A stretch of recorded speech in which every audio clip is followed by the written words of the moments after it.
Roni K baby, ഈ ചർച്ചയിൽ ഉറപ്പിച്ചു വെച്ചു. ശരി, ഈ ചർച്ചയിൽ ഉല്ലാസ് ബാബു, ബി.ജെ.പി. പ്രതിനിധി, ആ ആത്മവിശ്വാസം ആവർത്തിക്കുന്നു.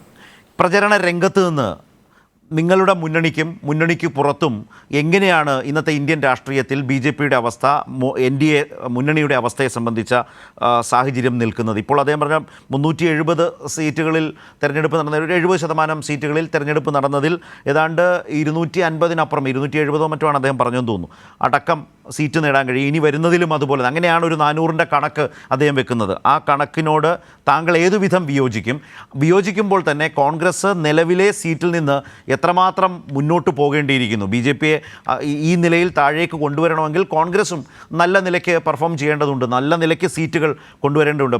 നിങ്ങൾ തമ്മിൽ മത്സരിക്കുന്ന ഇടങ്ങൾ പലപ്പോഴും നിങ്ങളുടെ സ്ട്രൈക്ക് റേറ്റ് ഇപ്പോൾ കുറവാണ്.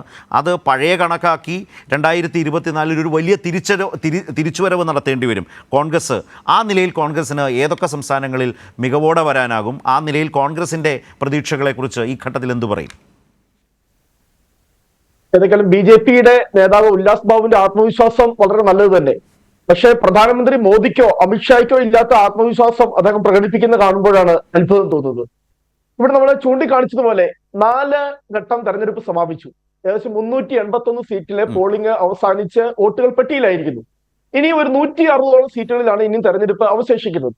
അപ്പോൾ ഈ 4 ഘട്ടങ്ങളിലെ പോളിംഗ് പൂർത്തിയാകുമ്പോൾ ഇന്ത്യ മുന്നണി, അതിന് നേതൃത്വം നൽകുന്ന ഇന്ത്യൻ നാഷണൽ കോൺഗ്രസ് തികഞ്ഞ ആത്മവിശ്വാസത്തിൽ. കാരണം വളരെ കൃത്യമായി തന്നെ പറഞ്ഞാൽ തെരഞ്ഞെടുപ്പിന്റെ ആദ്യത്തെ 3 ഘട്ടങ്ങൾ അതായിരുന്നു ബി.ജെ.പിക്ക് സ്വാധീനമുണ്ടായിരുന്ന സീറ്റുകൾ, ബി.ജെ.പിയുടെ കൂടുതൽ സിറ്റിംഗ് എംപിമാരുണ്ടായിരുന്നത്. അതായത് നമ്മൾ 4 റൗണ്ടുകൾ കഴിയുമ്പോൾ ബി.ജെ.പി 2019 50% കൂടുതൽ വോട്ടിന് ജയിച്ച 224 മണ്ഡലങ്ങളിൽ ഏകദേശം 160 മണ്ഡലങ്ങളിലെയും പോളിംഗ് അവസാനിച്ചിരിക്കുക. അതായത് ബി.ജെ.പിക്ക് ആധിപത്യം ഉണ്ടായിരുന്ന, ബി.ജെ.പിക്ക് സമഗ്രാധിപത്യം ഉണ്ടായിരുന്നു, അങ്ങനെ തന്നെ പറയേണ്ടിയിരിക്കുന്നു. ബി.ജെ.പിക്ക് സമഗ്രാധിപത്യം. കാരണം സമഗ്രാധിപത്യം എന്ന കണക്ക് ഞാൻ ഒരു ഇൻഡിക്കേറ്റർ വെച്ചുകൊണ്ട് ഞാൻ പറഞ്ഞുകൊള്ളാം. 2014 ഇതിൽ 135 സീറ്റുകളായിരുന്നു ബി.ജെ.പി 50% മുകളിൽ ജയിച്ചിരുന്നതെങ്കിൽ അത് 2019 ആയപ്പോൾ 224 പക്ഷെ അവിടെ നമ്മൾ ശ്രദ്ധിക്കണം, ബി.ജെ.പി 50% മണ്ടയിൽ ജയിച്ച സീറ്റുകളെല്ലാം എന്ന് പറയുന്നത് ഈ സോക്കോൾഡ് പടിഞ്ഞാറൻ ബെൽറ്റ്, അതായത് ഗുജറാത്ത് ഉൾപ്പെടുന്ന, രാജസ്ഥാൻ ഉൾപ്പെടുന്ന, മധ്യപ്രദേശ് ഉൾപ്പെടുന്ന ആ ഒരു ബെൽറ്റ്. ആ ബെൽറ്റിനപ്പുറത്തേക്ക് അവർക്ക് ഒരു വലിയ സ്വാധീനം പിന്നീട് ഉണ്ടാക്കാൻ കഴിഞ്ഞിട്ടില്ല. ഈ തെരഞ്ഞെടുപ്പിൽ ഏറ്റവും വലിയ തിരിച്ചടി ബി.ജെ.പി നേരിടാൻ പോകുന്നതും ആ മേഖലകളിലാണ് എന്നാണ് കൃത്യമായ കണക്കുകൾ പറയുന്നത്. കാരണം വോട്ടിംഗ് ശതമാനത്തിന്റെ കണക്കുകൾ കൃത്യമായ സൂചനയാണ്. കാരണം ബി.ജെ.പിക്ക് ആധിപത്യം ഉണ്ടായിരുന്ന പ്രദേശങ്ങളിലൊക്കെ 62% പോളിംഗിലേക്ക് പിന്നെ ഈ പ്രാവശ്യം തെരഞ്ഞെടുപ്പ് കടന്നില്ല. പക്ഷെ 4ാം ഘട്ടം മുതൽ നമ്മൾ പ്രത്യേകം ശ്രദ്ധിക്കണം സ്ഥലത്തെ 4ാം ഘട്ടം മുതലാണ് പ്രത്യേകിച്ചും പ്രതിപക്ഷ പാർട്ടികൾക്ക് സ്വാധീനം ഉണ്ടായിരുന്ന സ്ഥലങ്ങളിലേക്ക് തെരഞ്ഞെടുപ്പ് നടക്കുന്നത്. ഞാൻ കൃത്യമായി കണക്ക് പറയാം. കാരണം 4ാം ഘട്ടത്തിൽ തെരഞ്ഞെടുപ്പ് നടന്ന 92 മണ്ഡലങ്ങളിൽ അതിൽ കേവലം 42 മണ്ഡലങ്ങളിൽ മാത്രമായിരുന്നു ബി.ജെ.പി 2019 ജയിച്ചത്. അതായത് അപ്പോൾ അവിടുത്തെ പോളിംഗ് ശ്രദ്ധിക്കണം. ഈ 4ാം ഘട്ടത്തിൽ വന്നപ്പോൾ പോളിംഗ് 67% ആദ്യത്തെ 3 ഘട്ടങ്ങളിൽ, അതായത് ബി.ജെ.പിക്ക് സ്വാധീനം ഉണ്ടായിരുന്ന സ്ഥലങ്ങളിൽ ഒരു 62% പോളിംഗ് നടന്നിരുന്നതെങ്കിൽ പ്രതിപക്ഷ പാർട്ടികൾക്ക് സ്വാധീനമുള്ള, പ്രത്യേകിച്ച് പ്രതിപക്ഷ പാർട്ടികൾ ഏറ്റവും അധികം സീറ്റുകൾ പ്രതീക്ഷിക്കുന്ന കർണാടക ഉൾപ്പെടെ, തെലങ്കാന ഉൾപ്പെടെ, ബംഗാൾ ഉൾപ്പെടെ, ബീഹാർ ഉൾപ്പെടെ ആ പ്രദേശങ്ങളിലേക്ക് വോട്ടിംഗ് കഴിയുമ്പോൾ എന്താണ്, പോളിംഗ് കൃത്യമായി തന്നെ കൂടുന്നു. അത് കൃത്യമായ ഒരു സൂചനയാണ്. കാരണം ഇത് എന്ന് പറയുന്നത് ഇന്ത്യൻ നാഷണൽ കോൺഗ്രസിന്റെ ഒരു അഭിപ്രായം മാത്രമല്ല. കാരണം ദേശീയ ചാനലുകളിൽ ഇവിടെ പറയുകയുണ്ടായി, ഈ പറയുന്ന നരേന്ദ്രമോദിക്ക് ഓശാന പാടിക്കൊണ്ടിരുന്ന, നരേന്ദ്രമോദിക്ക് വേണ്ടി വലിയ വക്കാലത്തെടുത്ത ദേശീയ ചാനലുകൾ, അവയുടെയൊക്കെ നിലപാട് മാറ്റം ശ്രദ്ധിക്കണം. NDTV ഉൾപ്പെടെ, ടൈംസ് നൗ ഉൾപ്പെടെ, ABP ന്യൂസ് ഉൾപ്പെടെ, ആജ് തക് ഉൾപ്പെടെ ബി.ജെ.പിക്ക് വേണ്ടി സംസാരിച്ചിരുന്ന റിപ്പബ്ലിക്കൻ ചാനൽ ഇപ്പം കാണാൻ പോലും ഇല്ല, ചിത്രത്തിൽ പോലും ഇല്ല, അപ്രത്യക്ഷമായിരിക്കുന്നു. ഈ ചാനലുകളിലെയൊക്കെ നിലപാട് മാറ്റം പ്രത്യേകം ശ്രദ്ധിക്കണം. പ്രത്യേകിച്ചും ഈ 3ാം ഘട്ട തെരഞ്ഞെടുപ്പ് നടന്ന മെയ് 7-ാം തീയതി, 4ാം ഘട്ട തെരഞ്ഞെടുപ്പ് നടന്ന മെയ് 13-ാം തീയതി, ഈ ഒരാഴ്ചത്തെ കൃത്യമായി നരേന്ദ്രമോദി ചിത്രത്തിൽ പോലുമില്ല. അവരുടെ പ്രൈം ഡിബേറ്റുകളിൽ നരേന്ദ്രമോദി അകത്തങ്ങളിലേക്ക് പോയിരിക്കുന്നു. അല്ലെങ്കിൽ ദേശീയ പത്രമാധ്യമങ്ങളുടെ ഒക്കെ ഫ്രണ്ട് പേജ് വാർത്തകളിൽ മോദിയില്ല.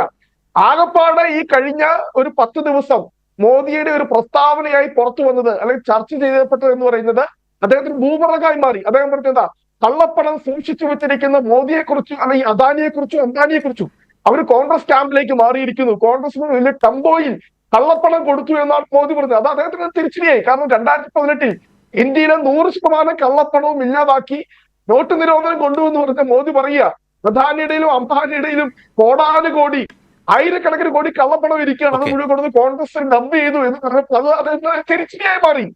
അപ്പൊ ആകെ മോദിയുടെ ഒരു പ്രസ്താവന ശ്രദ്ധിക്കുന്നത് മാത്രമാണ്. അല്ല, ഞാൻ ഒരു കാര്യം കൂടി റോണി, അതിൽ നിങ്ങളുടെ ഷെയറിനെ കുറിച്ച് ഒരു ചോദ്യം എൻ്റെ ഭാഗത്തു നിന്നുണ്ടായിരുന്നു.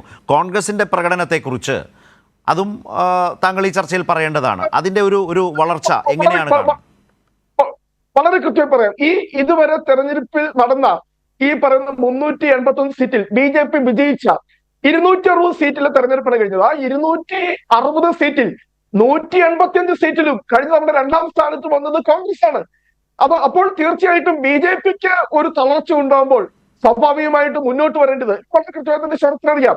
ഈ BJPക്ക് സ്വാധീനം ഉണ്ടായിരുന്ന സംസ്ഥാനങ്ങൾ, ഈ ഹിന്ദി ബെൽറ്റ് ഉൾപ്പെടെ, ഞാൻ ആദ്യം പറഞ്ഞ ഗുജറാത്ത്, രാജസ്ഥാൻ, മധ്യപ്രദേശ്, ഛത്തീസ്ഗഡ്, ജാർഖണ്ഡ്, അവിടെയുള്ള പ്രദേശങ്ങളിലേക്കൊക്കെ, ഈവൻ കർണാടകയിൽ തന്നെ ശരത്തിനറിയാം, അവിടെ BJPയുമായിട്ട് നേർക്കുനേർ പോരാട്ടം നടത്തിയത് കോൺഗ്രസ്സാണ്. BJP പോലും സമ്മതിക്കുന്നുണ്ട് കർണാടകയിൽ കോൺഗ്രസ് വലിയ മുന്നേറ്റം നടത്തും. മഹാരാഷ്ട്രയിൽ അവിടെ BJPക്കെതിരെ വലിയ പോരാട്ടമായി വന്നിരിക്കുന്നത് കോൺഗ്രസ്സാണ്.